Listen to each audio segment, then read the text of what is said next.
number of conversations I'm having at the moment where people are trying to get a sense of optimism about what the future might bring, without being unrealistic. Have you got a sense of optimism? Can you see your way through this? Can you see the country coming through this? I think there's two levels of that. One, if I talk about the business first, first, if I talk about the people first, then the business, then the country, that would be a logical approach for me. On a personal level, I think I'm growing through this. One of my colleagues reminds me every day is a school day, and that's never more true than now.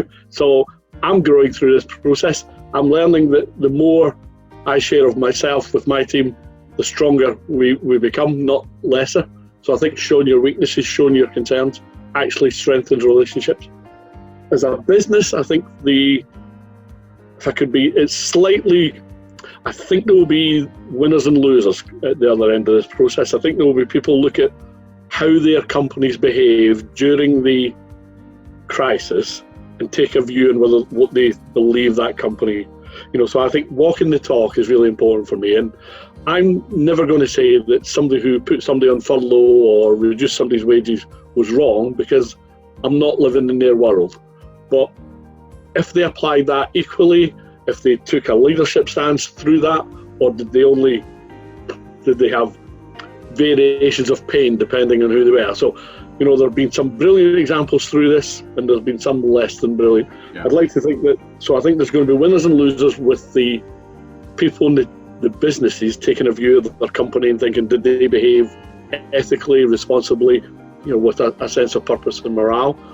I think there'll be businesses that will be weakened by this, not only culturally but financially. I think, sadly, I'm quite competitive, so I think there'll be a chance for us to make some acquisitions, because I think there will be.